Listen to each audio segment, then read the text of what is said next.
Good evening, everyone, and thank you so much for joining us for our April edition of Speaker Series here at the Woodrow Wilson Presidential Library.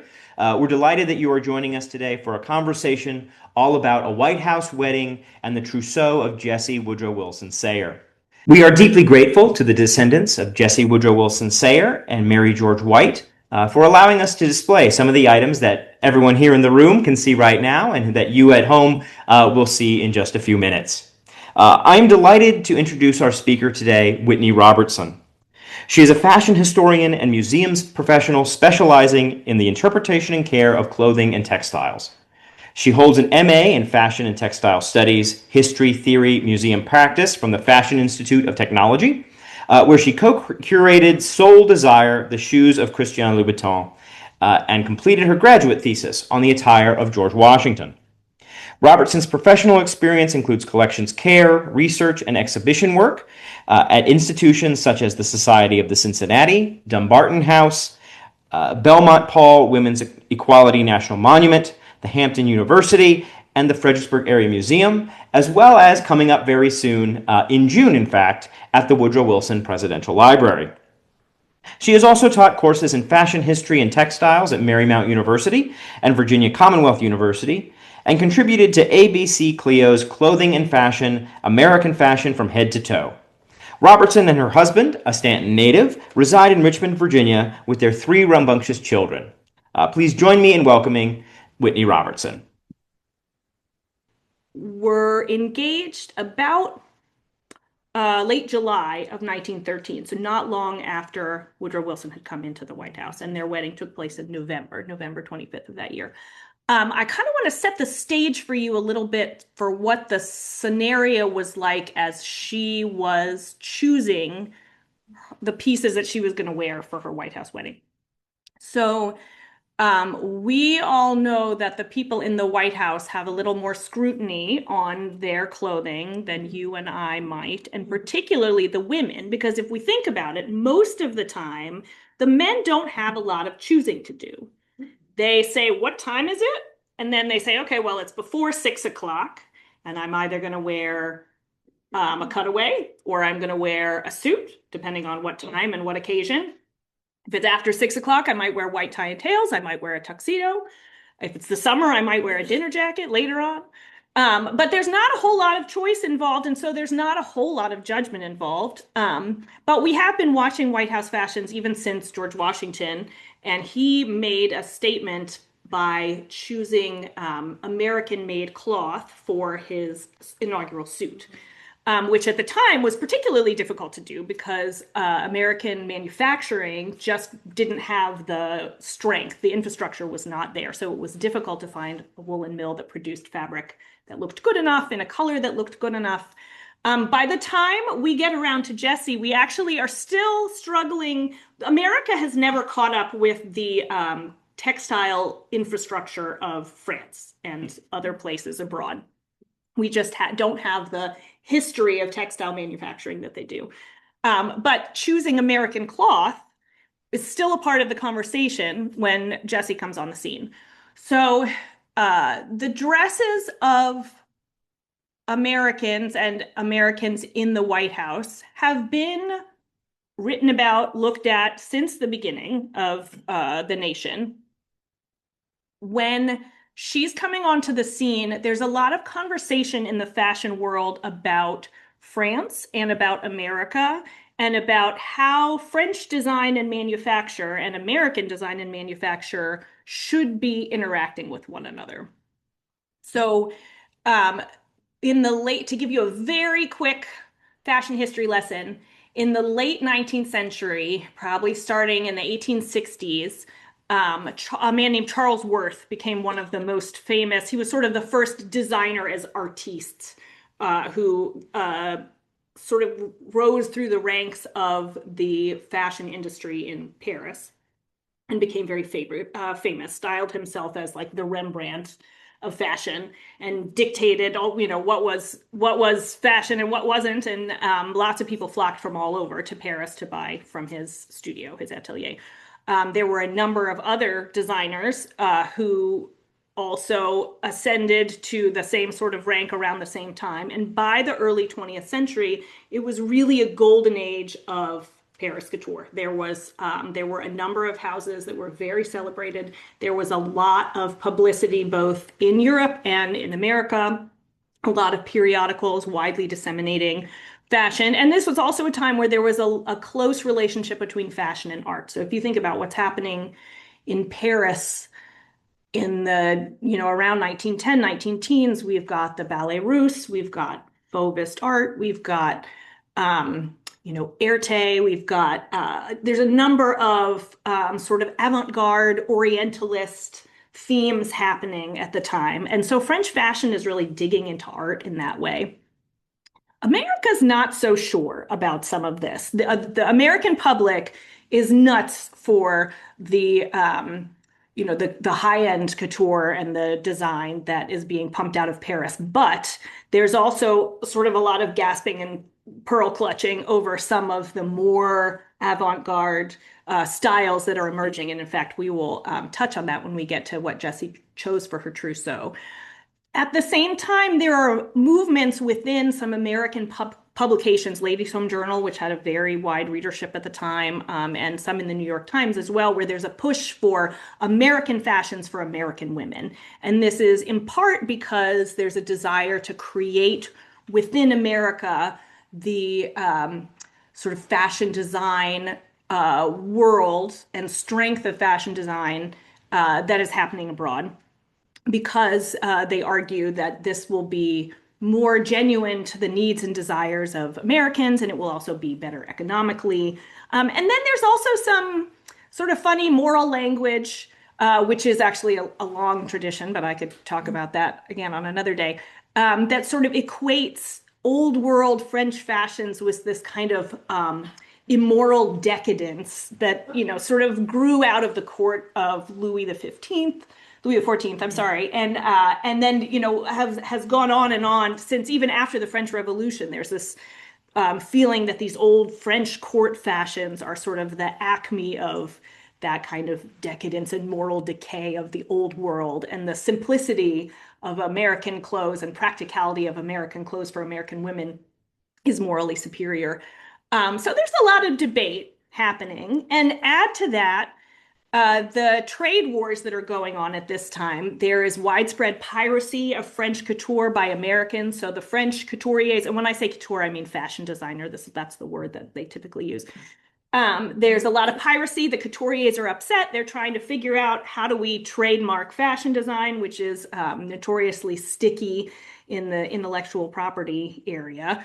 And then American importers are trying to continue to import from France and reassure the couturiers that no, we won't just, copy your designs willy-nilly and sell them for cheap, sort of. So there's a lot of that going on. And then there's the, the feeling, the tenseness in Europe on the eve of the First World War, which is making trade conversations even more complicated.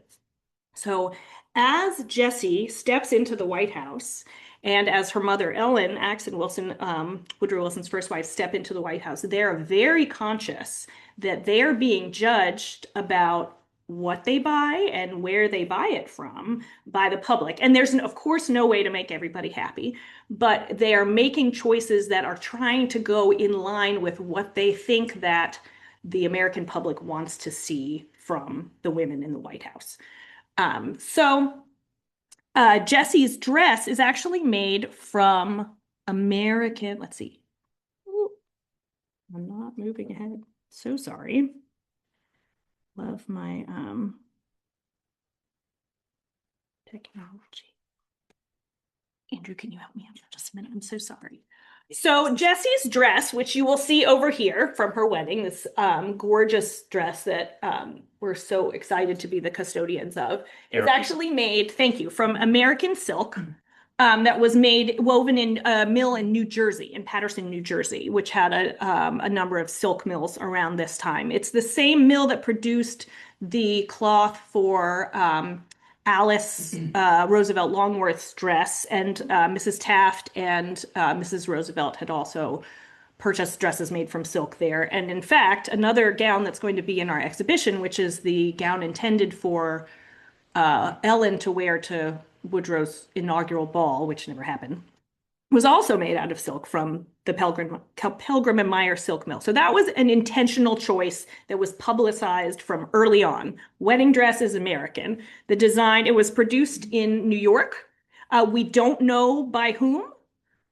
Here, I'm going to set you up. Okay, so we'll look. I want to set you up. There's the wedding party. So you can see the bridesmaids with these fabulous hats, which I won't talk a whole lot about today, but you'll get to hear more about in the exhibition. And we have one of them up here on display. So her bridesmaids, her sisters are her bridesmaids, and a couple of friends. And you can see her father and mother behind her, and then her husband, Francis Hare, behind her also. So this was the wedding party.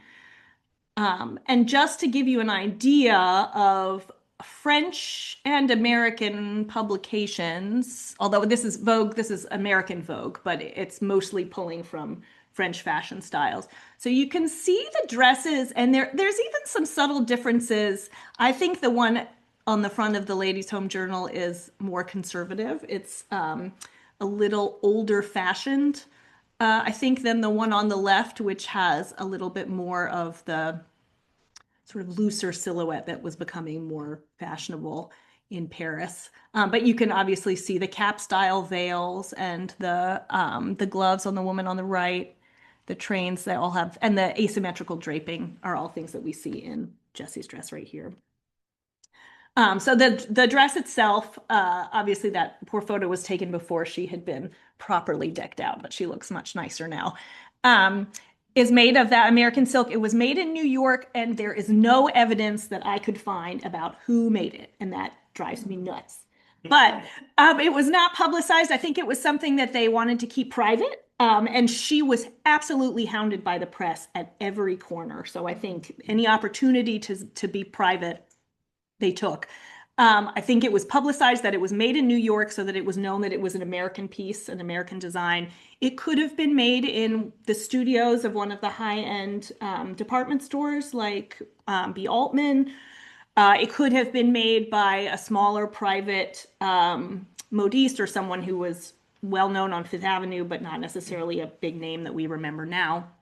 And the interior construction is stunning, as well as the exterior, all the little hooks and eyes, and the interior is built on like a 3-inch, what we call a Petersham band that goes around the inside and then is draped really beautifully with great care. And then it also features what was called in the paper rare old point lace. And that just means, so handmade lace comes in 2 varieties, needle and bobbin, and point lace is needle point lace. And you can see the picture is a little bit of a close-up of the cap along with the wax orange blossoms that you can see on the cap itself, which are a traditional bridal thing. We don't see them really nowadays, but all through most of the 19th century and earlier 20th century, lots of orange blossoms, wax orange blossoms. But so this has family lace. According to the press, this was lace that descended in the family. And the majority of the lace that is on the dress still is the original lace. There's a little bit around the neck, which was replaced because that had been taken off to be used elsewhere. The dress also originally had a 3-yard court train, which is no longer with the dress. We're not sure whether it was, my guess is that it was removable. And because there's a small train on the dress now, which would have been more appropriate for reception. I think it was probably removed and either reused or passed on somewhere. But we don't know that for sure. So as we're looking into the trousseau, there's a lot of press coming out right away. And let me stop for a moment and say, like, define trousseau. I said briefly before, and many of us know, but it's not a word that we use on the regular nowadays. So a trousseau generally is referring to the clothing and household items that are brought by a bride into her new married life. They're purchased or made by her and her family. What is in a trousseau, how big it is, who makes it or acquires it, changes depending on time period, locale. It's a very ancient tradition in a lot of ways. But by this time, it basically was, the tradition was if you were going to get married, you needed to deck yourself out for your new life as a married woman. What were you doing? Was this changing your social roles? A lot of times, yes. So this was your opportunity to go shopping and pick out the nicest, best things that you were going to bring into your life. And that might just mean, your wedding gown and a nice evening dress and a traveling suit, a going away outfit, which was very popular. Or it might mean a number of pieces. Jessie's trousseau, we'll see, is neither vast nor minuscule.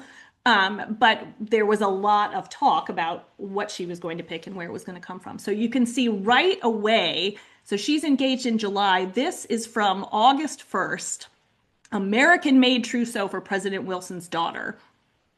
And then there's also some notes here. I've tracked down, there's a lot of bits and pieces from the trousseau that have come from a variety of different places. So this first piece says that part of the trousseau, which is usually left to shops and modistes, is being made in Baltimore. There will be nothing from Paris or London and no imported stuff. All are American goods. And then it mentions that they like to shop in Baltimore, which is true as far as we know.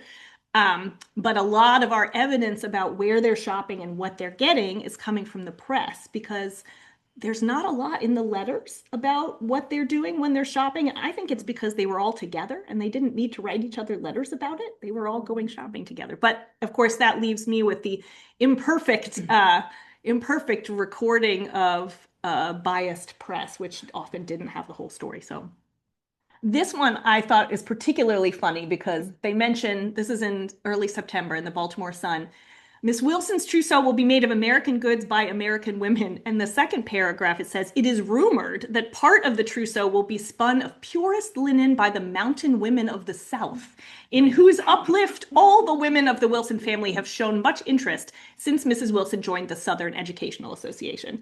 So it's a sweet appreciation of Jessie and her work for sure. This is the only mention of this I've found anywhere, but I thought it was quite charming. So we can see as the times go on and she goes back up to New York. During the summer, they've been staying in Cornish, New Hampshire, because the weather is immeasurably better there than in DC in the summer. And she had been jetting over from Cornish to first to Boston to shop for her lingerie, and then to New York to get the fittings for the pieces that were coming from New York. And so there's some records of her going a few times to be fitted. And every time she's in New York, the press gets very excited about it, but nobody seems to be able to quite track her down. She's always evading whoever's chasing her in a car, which is a good thing, I guess. So then we start to hear that, let's see, in October, there's a report that the vast amount or the vast majority of her trousseau is going to be purchased from a high-end ready-to-wear house. And this is actually an ad on the far left for a high-end ready-to-wear house that's saying, look, the president's daughter will have a ready-to-wear trousseau. And they're saying, this is what economical and fashionable women are doing now. They're having ready-to-wear trousseaux. So you should come to our exceptional event in ready-to-wear apparel tomorrow and be like Jessie Wilson. There's not a lot of clarity. I think they did purchase some ready-to-wear things and have them tailored, but there's not a great record of it. So we're sort of guessing what comes from where. The other things that are being reported are that the trousseau has French modes. So the White House bride-to-be desired an all-American wardrobe, but yields to fashion. The bridal gown is kept secret, but it has a 3-yard train, et cetera, et cetera. So now it's saying, well, we said before that she was going to have a completely American trousseau. Turns out she's going to have some French styles. And they go on to report in a variety of newspaper articles, I think, which copied one another, exactly what they knew of which Paris pieces were being made. And we get some very detailed descriptions later on, especially in Women's Wear Daily, which is a trade publication. Let's see. We see also around that time in early November that most of the Wilson wedding gowns are of home production. There is a wealth of dainty waists. And at this time, waist means a shirt waist. It means a shirt to go with a suit or separates. And this emphasizes that Mrs. Wilson and the bride-to-be both have worked hand embroideries and personally purchased the satins at a local store. And they talk also a little bit about how there was apparently a bargain sale where they went shopping for satins, which were then made up by a dressmaker and then embroidered by hand. So this is part of the story about how they're being economical and American-minded. The Baltimore Sun piece says that Miss Wilson is having her wedding dress made in New York, the Baltimore tailor being commissioned to make several traveling and house gowns. There's some other data that says, or some other articles that say Washington, so it's a little unclear whether the dressmaker was actually in Washington or New York. And then in Women's Wear Daily, it's reported that Miss Wilson's wedding clothes were modish but simple. And this was something that we see repeated over and over again. Modish but simple. So stylish, but not too out there. And then finally, in the bottom right, there is a statement made by the members of the Chamber of Commerce. So they seem to think that she's getting her entire trousseau made in America, which is not true. The people who are writing the press mention that Miss Jessie Wilson will be married in a costume of purely American production, which is correct. But then the Chamber of Commerce states, we congratulate you on your loyalty to your country in ordering your trousseau entirely of American manufacture, which is not strictly true. Excuse me, but they say your patriotism is a good omen and will do much to further the cause of more patronage of home industries by our people. All good wishes for your happiness. So clearly, manufacturing corners were excited about that American choice. So one thing I want to mention, I love this article title from the Daily Press Newport News in October, and it says, "No freaks for Miss Wilson." And so the story is that what the next line is, the minaret gown and similar types of the Poiret creations will find no place in the trousseau of Miss Jessie Wilson, the daughter of the president.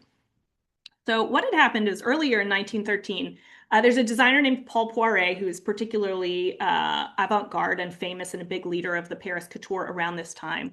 Poiret worked closely with a lot more avant-garde theater designers, and he had designed the costumes for a show called Le Minaret in Paris. And the designs for the costumes showed where they were very low cut. And I think some illustrations are shown bare chested, although I don't know what happened in real life and what was art illustration. Very low draped, and then these wired lampshade tunics in this sort of Orientalist style. And so the minaret style became sort of the code word for like shocking French excess. And nobody, what are we going to do? So in Vogue, you can see the minaret style is being covered, fairly positively in this editorial at around the same time. And this is October 1913. So this is smack in the middle of when she's shopping for her trousseau. But you can see that the styles are, they're pretty out there. They're low cut. They've got this big wired tunic. So they're perceived as very extreme. And so in this article later on, they say, when Mrs. Wilson was asked if Miss Wilson, during her shopping tour, had shown a preference for the new modes, the president's wife replied, "Goodness, no, none of those exaggerated types." She added that part of the trousseau would be purchased in New York and part in Washington. So this is still fairly early on. It's in October, but they're sending the message that, God forbid, Jessie's not going anywhere near these extreme French fashions. She is a dedicated, simple, practical American in her choices. This is an example of one of the available sort of street models of the minaret style. So you can see the illustration on the far left. This is also a fantastic time for fashion illustration. There's a lot online now. If you ever get the chance to just go bathe in some of that gorgeous art, it's just very stunning. Anyway, so you can see here it illustrated a real example in the Victoria and Albert Museum, and then Denise Poiret is Poiret's wife and muse wearing this sorbet dress. So it's not really that extreme in person, but it was perceived as a big deal. So then what was the trousseau? What did we find out? Well, this report was the day after the wedding. So we finally get a definitive idea of what was in this trousseau. Trousseau is modest, the Washington Post says. Only 5 of the bride's costumes were made in Paris. And then at the end, it says, well, actually, the first paragraph is useful. It says, the trousseau of Mrs. Frances B. Sayre is appropriate to the wants of a college professor's wife, with provision for occasional jaunts to New York and Washington and honeymoon wear.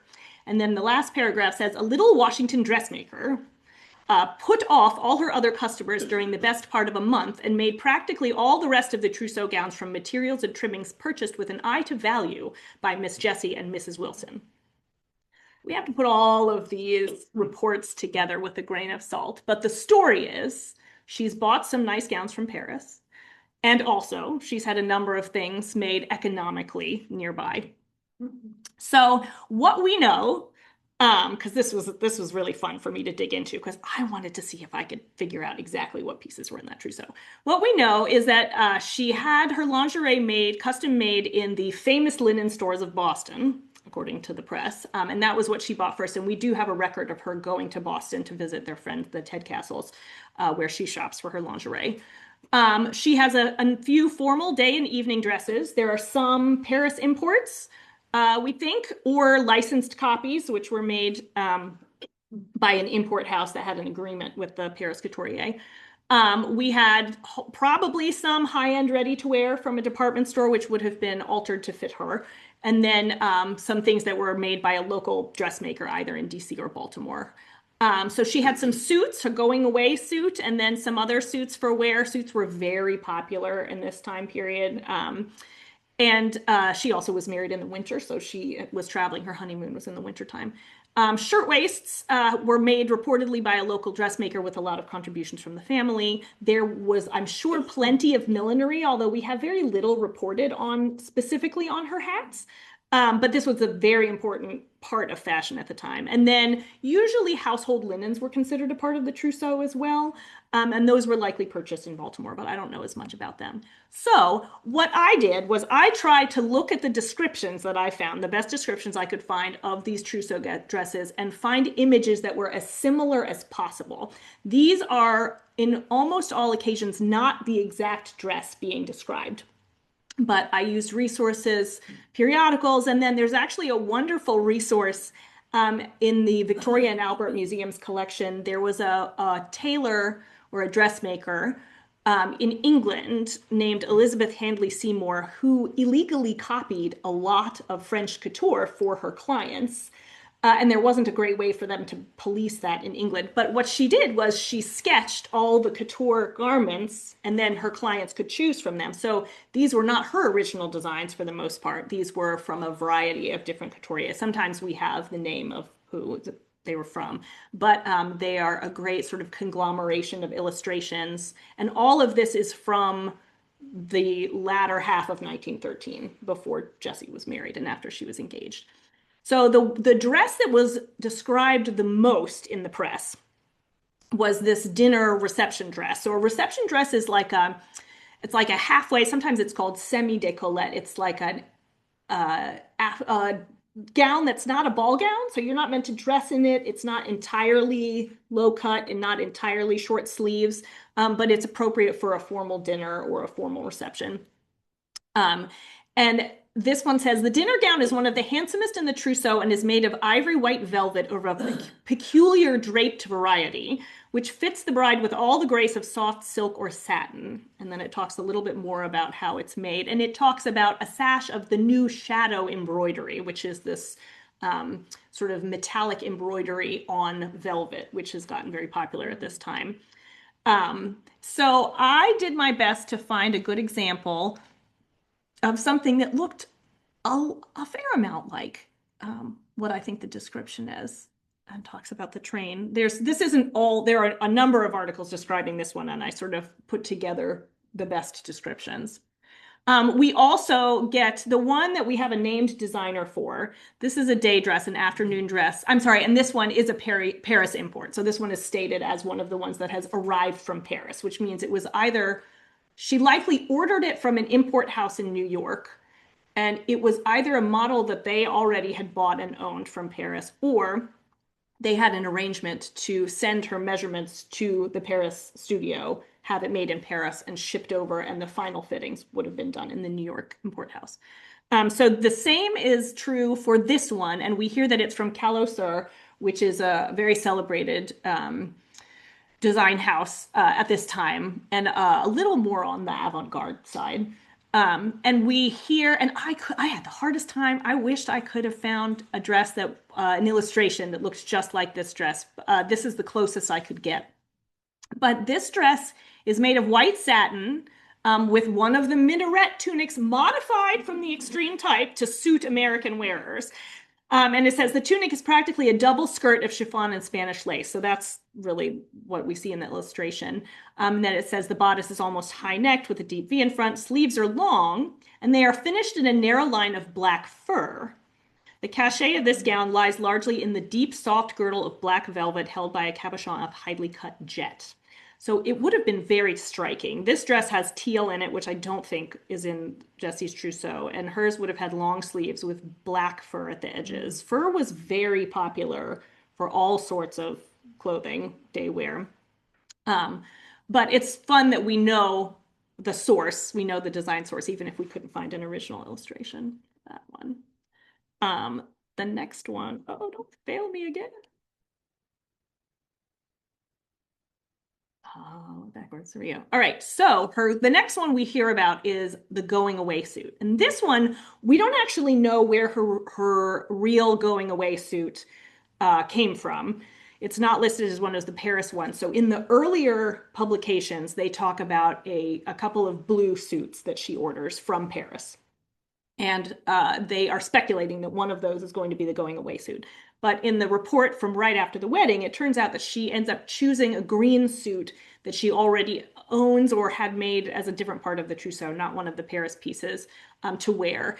And it's described as a traveling suit of hunter's green zeemeline, which is like a high nap wool in this case. With the suit, she has a soft-toned charmeuse waist embroidered in self-tones. A flat, small sailor hat, the color of the suit, completed the costume. So I was able to find an image of a traveling suit with what is identified as a sailor hat. So we often think of a straw sailor hat, but they just mean the shape of the sort of flat brim and shorter crown.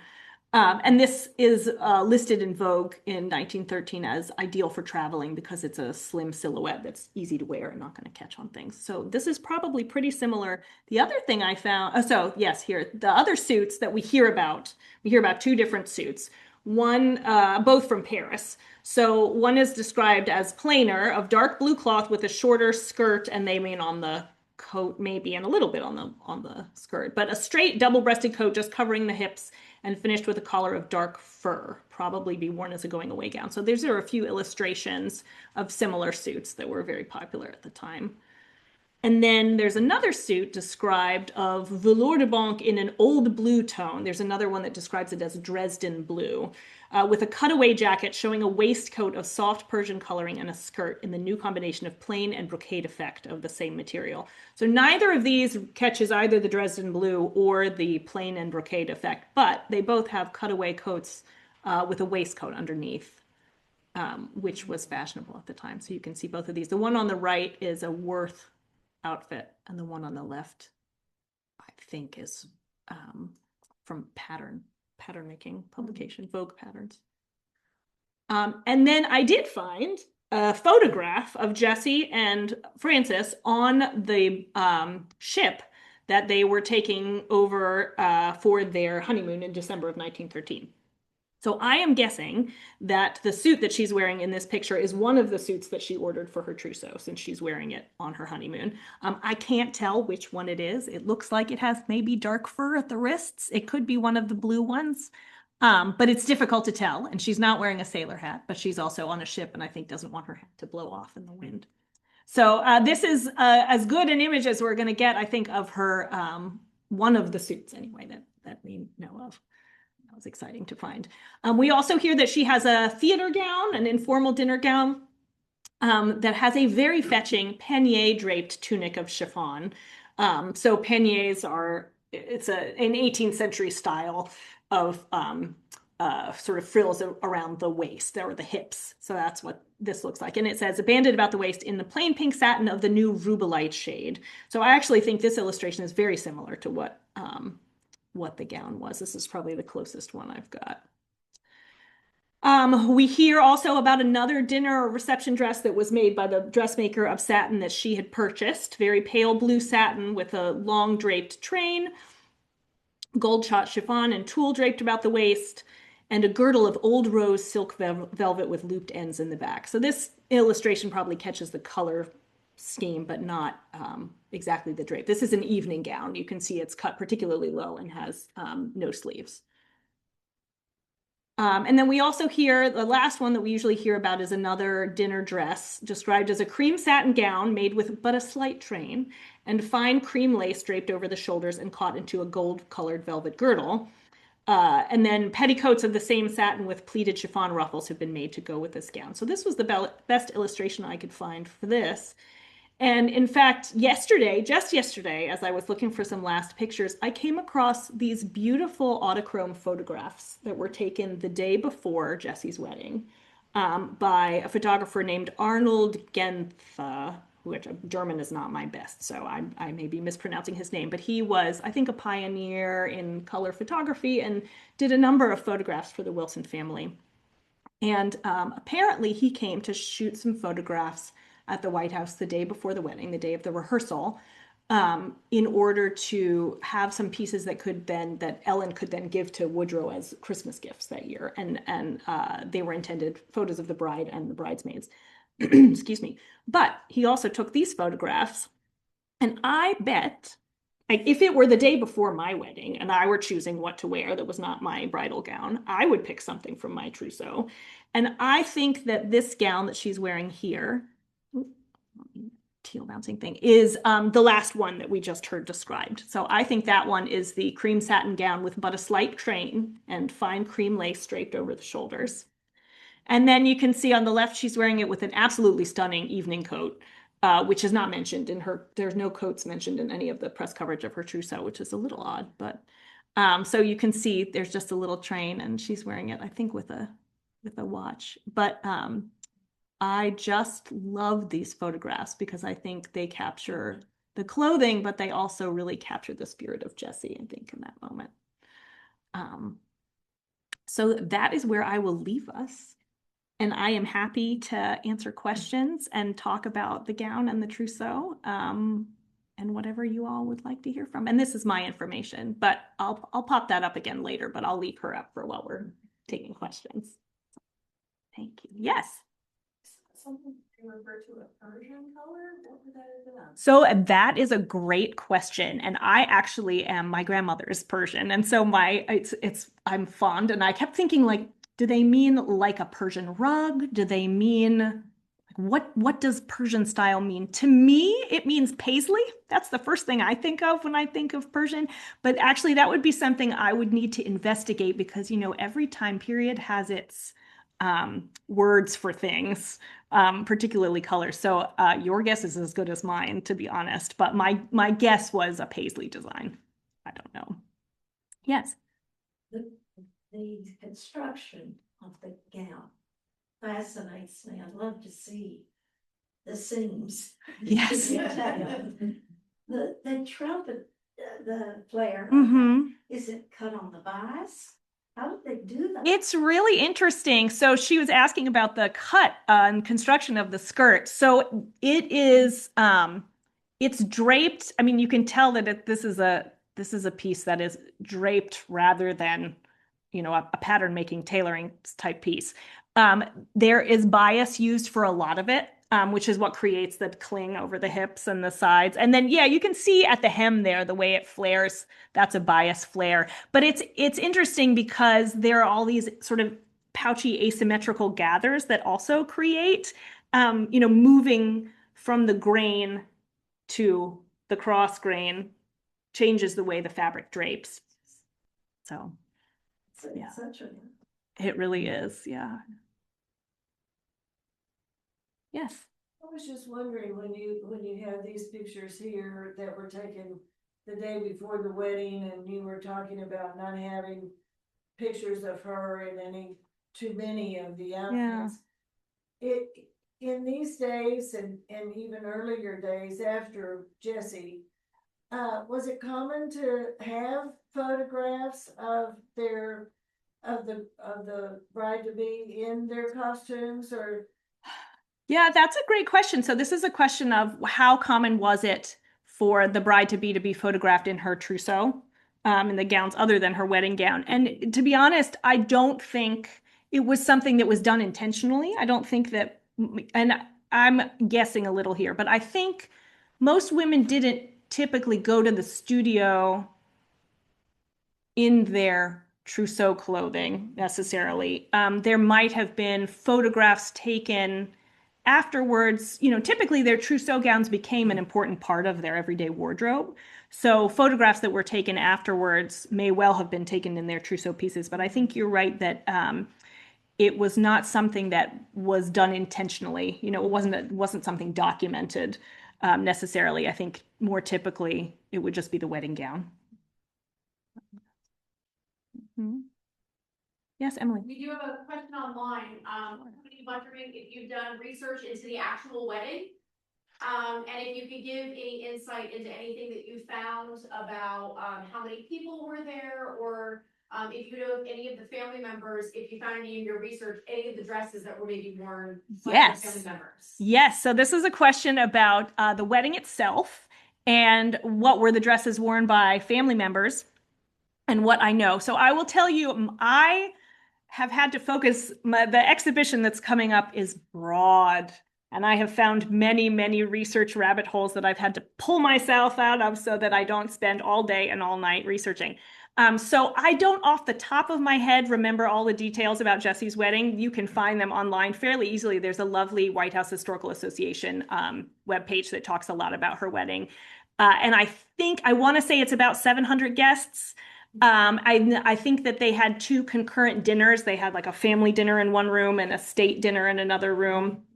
I do know in fact, I'll go ahead and say that it's my favorite piece that's going on exhibit, is the purple velvet gown worn by the mother of the groom, Martha Nevin Sayer, and it is electric. It is like it. When we opened the box last July, I was like, I can't wait for her to be in pictures. So I can't wait to show her to you guys. And we actually do have a great press image also of her being worn. But there were some articles published after the wedding about what was worn by the dignitaries and the family members. We also know a little bit more about, I think the bridesmaids' outfits were chosen by Eleanor. I think she chose the hat, and that's also a story for another day. But we do know a little bit about those as well. Yes. We all know that Queen Victoria started the white wedding thing. Did Jessie start any trends this side of the pond with her wedding? That's a great question. So the question was, did Jessie start any trends in America with her wedding? And to be honest, not that I know of. Her dress is absolutely stunning. It design-wise walks the line between, traditional and stylish. So she really wasn't pushing any envelopes there or reinventing anything. I think that it also, so I think there was certainly excitement around what she wore, but nothing that she presented was particularly new.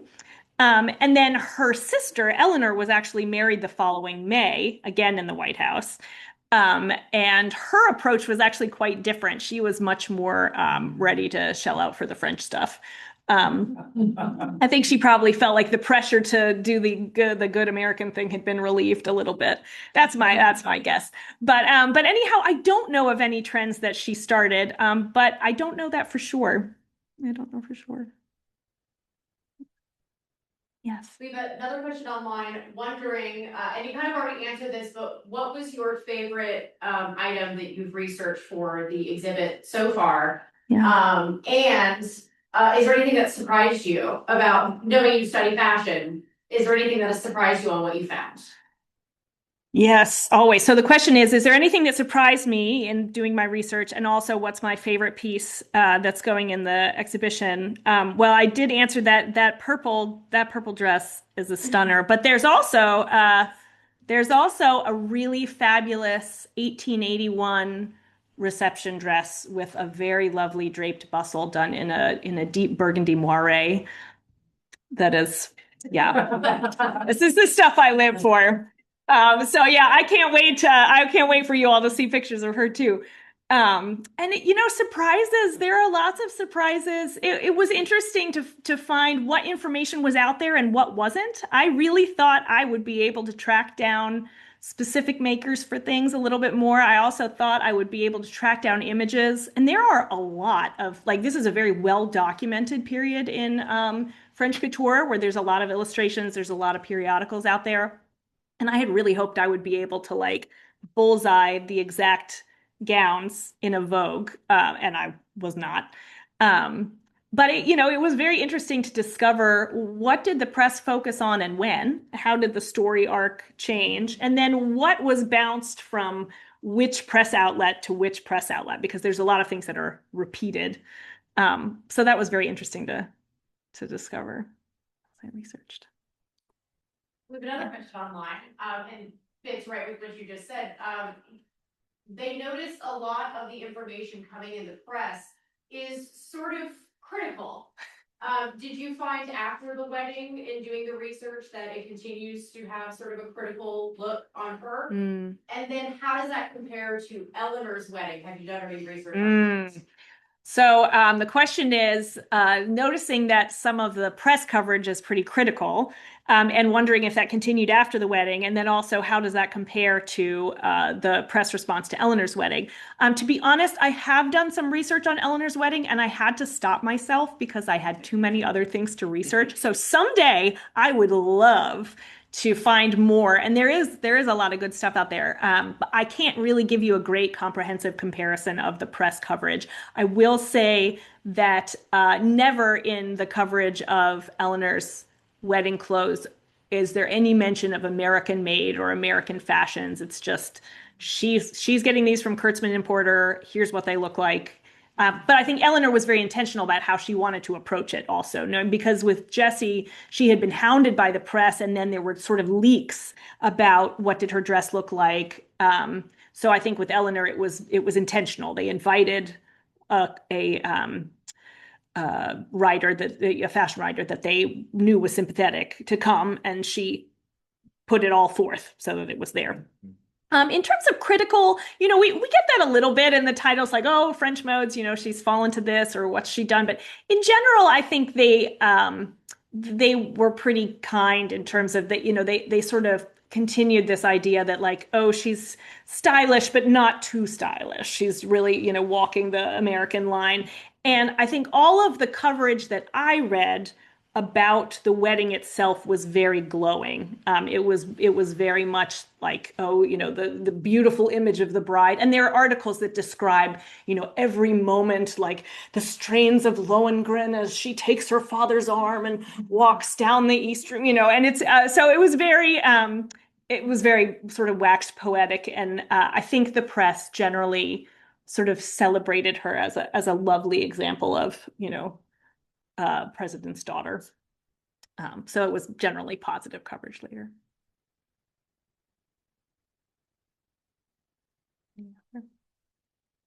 Well, I'm happy to chat, more than happy to chat afterwards with anybody if they would like to say hello. And it's been a real pleasure. And so I'll be back for some more events as the exhibition is getting ready to open. And I can't wait to show you all the other wonderful pieces that are there, spanning from a reproduction 1776 piece to some pieces that have been made this year, and some other real treasures in the collection. And you are also more than welcome to shoot me an email, and I would be happy to chat. So thank you very much.